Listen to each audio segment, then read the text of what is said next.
Recently, I watched this Johnny Harris video,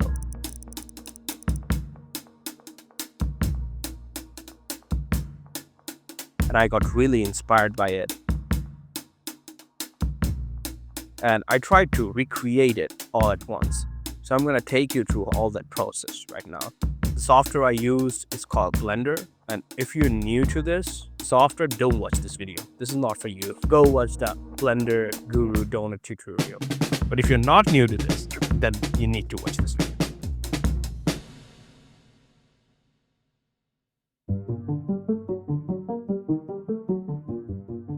So at first, I created a set of nodes in my geometry nodes. What I did is basically took an icosphere and then distributed some points on it, as you can see, and then instanced a bunch of icosphere on those. And while instancing it, I controlled, obviously, the scale using a few math nodes of here and there, so I can just randomize those scales of the instances that I'm instancing on top of that. And then I made a group out of that node.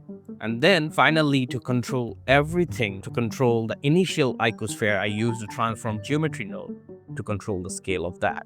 So as this grows, the rock grows as well. But yeah, I obviously made the rock on big. You shouldn't go beyond 1. You should stay below that, but I'll start with 0.2. So this is what the rock looks like. And whenever you change the seed, the rock changes, as you can see. I think 0.25 is a good scale.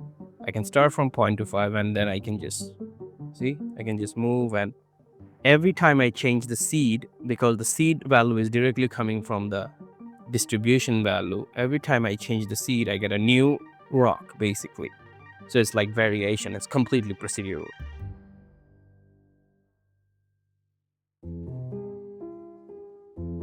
After that, I have turned it into volume to mesh and then mesh to volume. But even though right now I'm thinking, do I really need it? Yeah, I do really need it. As you can see, the rock's bottom is flat. So if you look closer to the Johnny Harris video, you can see that the rock's bottom is flat, but the top has a more rounded shape. So to replicate that, I have used a bounding box and basically cut the negative z-axis value of the rock and then use a float curve to give it a much more round shape on the top and a flat shape on the bottom. So that's the reason. And I'm only controlling it on the z-axis, and the x and y-axis, I'm not touching that at all. Finally, I'm gonna set shade smooth, and then I'm gonna insert a material to it. And this material that I've inserted, I call it the $1 trillion rock material. And how did I create this material? Very simple. I'm gonna go here, which is this procedural rock material, and you can also see that he's also selling this thing.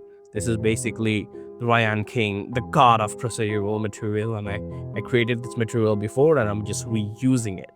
So this is what the material is all about. Now I'm gonna go back to basically use that material, and if you want to see the material setup, this is what the material looks like. I'm gonna use the displacement mat for the sand. Now if you go back to the Johnny Harris video, what happens with time is that the rock grows. So if I really want the rock to grow, I'm gonna probably create that, and I'm gonna say that this is the time lapse. I'm gonna start at I. Alright, so if I look from the camera, I'm gonna start at I. Alright, and then at frames 240, I'm probably gonna go 0.6. I think this is good enough for me. And then I'm gonna do another I. And then I want to change the type of rock in every 4 seconds because we are showing a time lapse over 1 million years. So I want to keep that consistency. So how can I do that? So basically I want the frame to change in every 5 frames or every 4 frames. I'm gonna do 4 for now. So I'm gonna do a floor driver or a floor function, and I'm gonna take the frame value and divide it by 4. So when a frame is divided by 4, the function is only allowed to take the floor value of that problem. So I'm going to show you what exactly happens. So at frame 1, the seed is 0, as you can see right now. But as the frame keep going, as you can see that at frame 3, it is still 0. But the moment you go to frame 4, you get another frame. And then you keep moving. Then you another frame. And see, as things goes, the rock changes. The rock is also growing with time. It's growing slowly, but it is growing. And I'm gonna make the interpolation linear, so the rock grow in a linear state. Maybe I'll go 0.7 so that I can see the growing of the rock. Yeah, now you can see the rock is growing every time, and now this can be a time lapse. So right now I'm gonna also talk about the shaders as well. So I'm gonna hide a few things.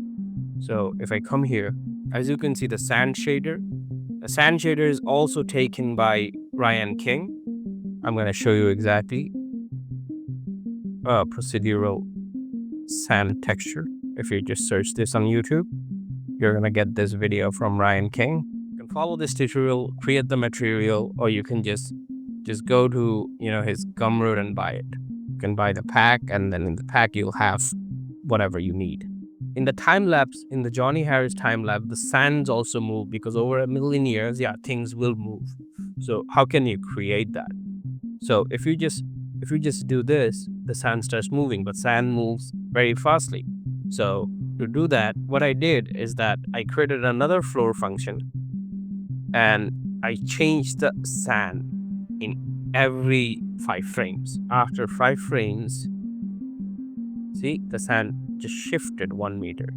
And I also can control this value. Like if I want the sand to shift a bit more, what I can do, I just can multiply it by 5. All right. But if I want to do more, like let's say I want to shift the sand quite drastically, what I usually like to do is like 50 meters. So every time and every 5 seconds, just move 50 meters. And see, it just moved 50 meters. And then coming here, it's gonna move, see, 19, and the next frame it's gonna move. See, it moved 50 meters. So that creates the illusion that the sand is moving over time, or things are changing over time, but it's roughly the same, to be honest. Displacement has been used over here. And I do encourage using displacement, because those crisps, as you can see, those slightly curvatures, that looks nice over time because of the displacement.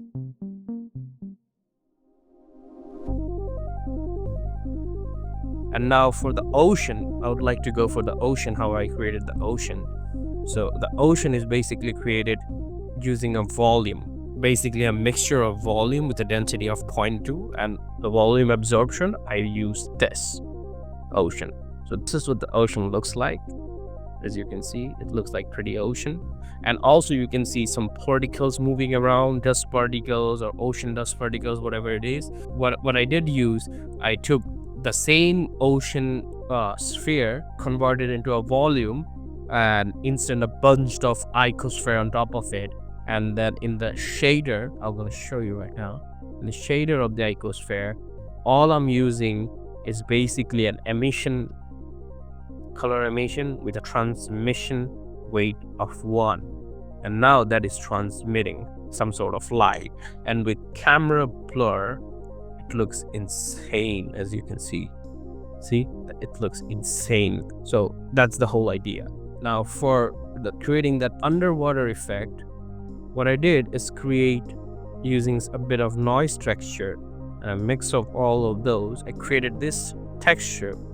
As you can see, the node setup, and by creating this texture, it creates a bunch of holes, and the light can go through the hole. And this thing also changes with time. As you can see, it is changing.